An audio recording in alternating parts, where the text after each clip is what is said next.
আসসালামু আলাইকুম। প্রিয় দর্শক, বিএনপি সরকার দায়িত্ব নিয়েছে, এখনও কিন্তু খুব ১ মাসও হয়নি, ২০ দিনও হয়নি। কিন্তু এরই মধ্যে নানা আলোচনা এবং এদের নানা কর্মকাণ্ড দেখে অনেকেই বলতে শুরু করেছেন যে সকালটা কেমন যাচ্ছে সেটা দেখতে হবে।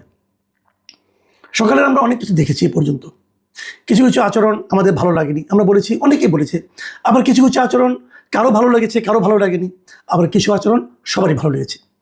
আজকে আমি কয়েকটা পয়েন্ট নিয়ে কথা বলবো যে আসলে সরকার নমুনাটা আমরা কেমন দেখছি। আমি তারেক রহমানকে দেখে সত্যি কথা বলতে আমি স্বীকার করতে চাই এবং আমি স্বীকার করবো যে তারেক রহমানের কর্মকাণ্ড কিন্তু আমার পছন্দ হচ্ছে।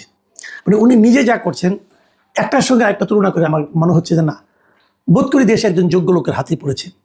কিন্তু তার টিম নিয়ে আমার একটু আনহ্যাপিনেস আছে। তার টিম যা করছে সেটা বুঝতে পারছি না। তারেক রহমানের আগের যে ঘটনাগুলো, কয়েকটা ঘটনা আমরা দেখেছি যে উনি সরকারি গাড়ি নিচ্ছেন না, তেল এবং ড্রাইভারের খরচ উনি বহন করছেন, এগুলো খুবই ইতিবাচক। আবার ওখানে দুঃখ ছিল আমার যে ওনার মতো এরকম একটা ইতিবাচক সিদ্ধান্ত উনি নিলেন, সেটা ওনার মন্ত্রিসভার খুব বেশি লোক কিন্তু এটা ফলো করলো না। এটা আমার জন্য একটু বেদনা দিয়েছে আর কি। যা হোক, আমি একটু হতাশা হয়েছি এই কারণে যে উনি যা করতে চাচ্ছেন তাকে উনি করতে পারবেন কিনা বুঝতে পারছি না। উনি দুর্নীতির বিরুদ্ধে যেরকম একদম কঠোর একটা ব্যবস্থা নিয়েছিলেন যে দুর্নীতির গলা টিপে ধরবেন, এবং আমি নিজেও মনে করি এদেশের উন্নয়নের পথে যতগুলি বাধা আছে তার মধ্যে সবচেয়ে বড় বাধা হচ্ছে দুর্নীতি। কিন্তু সেই দুর্নীতির ব্যাপারে ওনার যারা মন্ত্রী আছেন তারা কি ওনার সঙ্গে ওনার যে মনোভাব সেই মনোভাবকে ফলো করতে পারছেন? এটা নিয়েও কিন্তু আমার একটু দ্বিধা আছে। আজকে দেখলাম টিআইবি মানে ট্রান্সপারেন্সি ইন্টারন্যাশনাল বাংলাদেশ, তারা একটা প্রেস কনফারেন্স করেছে এবং সেই প্রেস কনফারেন্সে তারা কিন্তু এই কথাটা উল্লেখ করেছে এবং তারা বলেছে যে সরকার যে দুর্নীতির বিরুদ্ধে কঠোর বার্তা দিতে চাচ্ছে তার সঙ্গে বাংলাদেশ ব্যাংকে তারা যে গভর্নর নিয়োগ করেছে সেটা সাংঘর্ষিক, সেটা সামঞ্জস্যপূর্ণ নয়। এবং তারা বলছে দুর্নীতির বিরুদ্ধে খেলে মুখে বললেই হবে না, সেটা দলীয় পর্যায়ে কঠোর বার্তা দিতে হবে, না হলে এটা হবে না। এবং টিআইবির যিনি নির্বাহী পরিচালক ডক্টর ইফতেখারুজ্জামান উনি কী বলেছেন আমি আপনাদের একটু পড়ে শোনাই। উনি বলেছেন, গণমাধ্যমে প্রকাশিত তথ্যে দেখা গেছে যে নবনিযুক্ত গভর্নরের ক্ষেত্রে জোরালো স্বার্থের সংঘাত বিদ্যমান। এমন নেতৃত্বের হাতে কেন্দ্রীয় ব্যাংক নিরাপদ নয় এবং এর ফলে নজরদারি সংস্থা হিসাবে বাংলাদেশ ব্যাংকের নিরপেক্ষ ভূমিকা পালনের সুযোগ বিঘ্নিত হবে। দেখেন, এই বাংলাদেশ ব্যাংকের গভর্নর নিয়ে কিন্তু শুরুতেই একদম প্রথম দিনেই কিন্তু আমি বলেছিলাম এটা ঠিক হচ্ছে না, এবং এটা যে ঠিক হচ্ছে কি হচ্ছে না এই ব্যাপারে সরকারের দিক থেকে কিন্তু আমরা কোনো ধরনের ব্যাখ্যা অথবা বিশ্লেষণ পাইনি।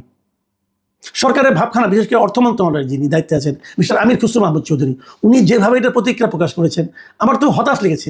মানে উনি যেন কাউকে পাত্তাই দিতে চাচ্ছেন না। উনি বলতে চাচ্ছেন আমাদের একটা প্ল্যান আছে, আমাদের প্ল্যান আমরা বাস্তবায়ন করবো। কেন ভাইয়া, আপনার প্ল্যান কি? জনগণের প্ল্যানের বাইরে আপনার প্ল্যান থাকবে কেন? এরকম প্ল্যান তো আওয়ামী লীগের আমলে ছিল, লুটপাটের প্ল্যান। আপনি কি সেই প্ল্যান ধারাবাহিকতা চাচ্ছেন? আপনার বাড়ি চট্টগ্রামেরই একজন তো বাংলাদেশে লুটপাটের ইতিহাসে একটা ইতিহাস রচনা করেছেন, মিস্টার এস আলম। যোগাযোগ হয়ে গেছে নাকি ভাই?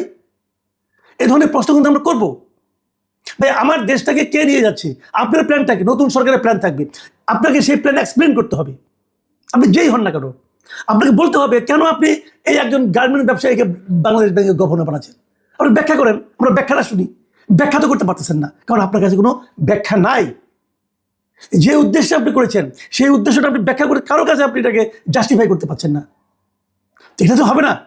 আপনি যেই হন, অর্থমন্ত্রী হন, যেই হন, আমরা তো আপনাকে প্রশ্ন করব। আজকে এই যে টিআইবির পক্ষ থেকে অফিসিয়ালি প্রেস কনফারেন্স করে বলা হলো যে যাকে আপনারা দিয়েছেন তাকে দেওয়ার মাধ্যমে সরকারের দুর্নীতির বিরুদ্ধে যে আপোষহীন মনোভাব তার সাপোর্ট এটা করে না। এই যে কথাটা বললো, শুনতে ভালো লাগছে।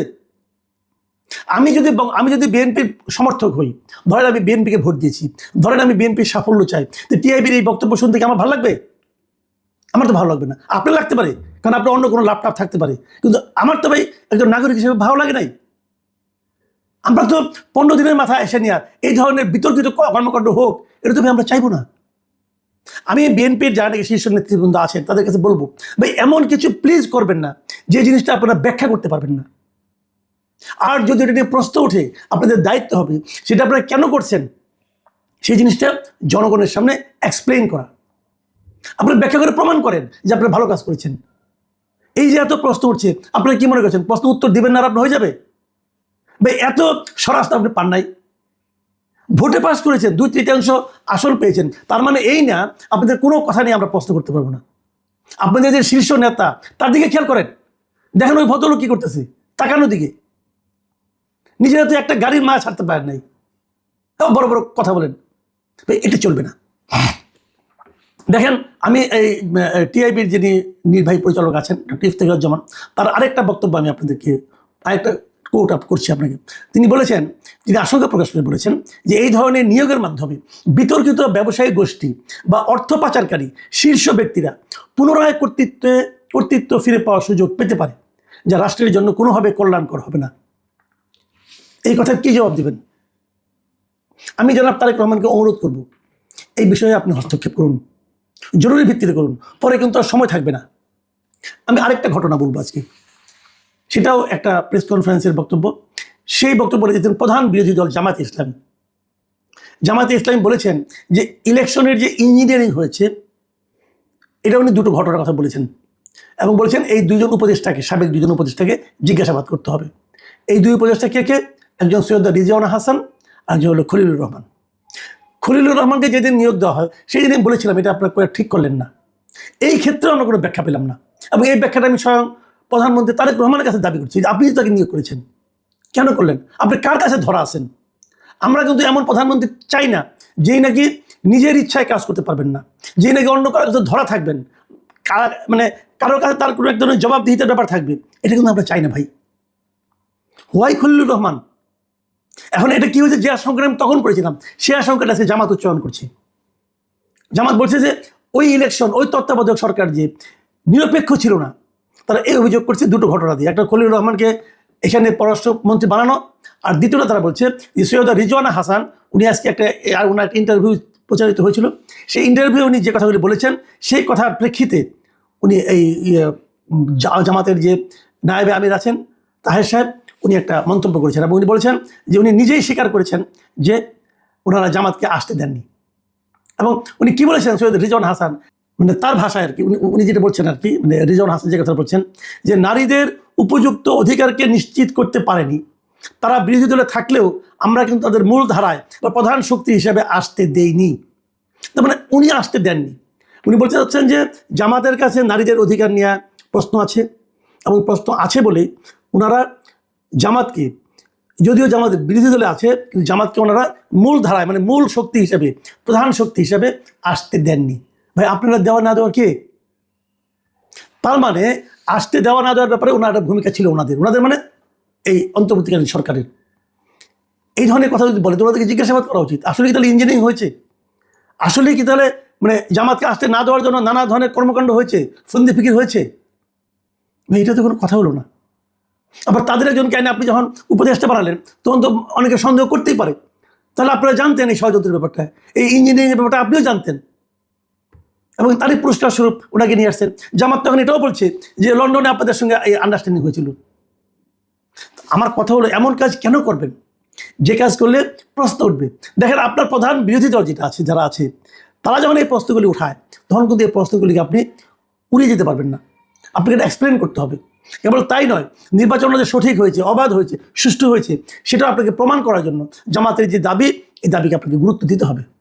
কতটুকু পারবেন আমি জানি না, কিন্তু আমি মনে করি যে আপনারা একটা ভিন্ন ধরনের শাসন কায়েম করার চেষ্টা করছেন। আমি মানে যেমন আজকে যে ঘটনাটা ঘটলো, আজকে তো খুব ইন্টারেস্টিং একটা ঘটনা ঘটছে। সরকার একটা প্রজ্ঞাপন জারি করেছে, এই যে আমাদের যখন প্রধানমন্ত্রী অথবা সরকার প্রধান যখন বিদেশে যান, বিদেশ থেকে আসেন, তখন আমরা দেখি কি যে এয়ারপোর্টে সব মন্ত্রীরা লাইন ধরে দাঁড়ায় থাকে, উনি সবার মাঝখান দিয়ে হেঁটে হেঁটে যান, আবার ফেরার সময় সবগুলি দাঁড়ায় থাকে, সবাই হেঁটে হেঁটে আসেন। মানে সকল মন্ত্রীদের পৃথিবীর সবচেয়ে কঠিন কাজ হলো, সবচেয়ে গুরুত্বপূর্ণ কাজ হলো প্রধানমন্ত্রীকে বিদায় দেওয়া এবং তাকে স্বাগত জানানো। নতুন প্রধানমন্ত্রী বলছেন এগুলি চলবে না, মাত্র 4 জন লোক যেতে পারবে, অনলি 4। এবং তারা কে কে? জাতীয় সংসদের চিফ হুইপ, মন্ত্রী পরিষদের সচিব, প্রধানমন্ত্রীর মুখ্য সচিব এবং একজন জ্যেষ্ঠতম মন্ত্রী, মানে সবচেয়ে সিনিয়র মন্ত্রীদের মধ্যে একজন মন্ত্রী। এই 4 জন থাকবেন, আর কেউ না। অবশ্যই এটি ইতিবাচক দিক। আমি মনে করি যে ওনার যে মন মানসিকতা ডিফারেন্ট টাইপের, সেটা উনি প্রমাণ রেখেছেন। তো আপনি এদিকে যখন প্রমাণ রাখছেন, তখন যে সমস্ত প্রশ্ন উঠছে সেই প্রশ্নগুলির জবাব দেওয়াটাও কিন্তু আপনার দায়িত্বের মধ্যে পড়ে। এবং আমাদের এই জবাবদিহিতা, আমি মনে করি এই সরকার জবাবদিহিমূলক হবে এবং এই সরকার এই প্র্যাকটিসটাও চালু করবে। সংশ্লিষ্ট মন্ত্রী হোক অথবা তথ্যমন্ত্রী হোক অথবা খোদ প্রধানমন্ত্রী হোক, প্রত্যেকটা প্রশ্নের আমরা আপনাদের কাছ থেকে জবাব চাই। আপনারা জবাব দিন, যুক্তিগ্রাহ্য হলে আমরা মেনে নেব, নাহলে আমরা পাল্টা যুক্তির কথা বলবো। কিন্তু জনগণের কাছে নিজেদেরকে ওপেন রাখার চেষ্টা করেন।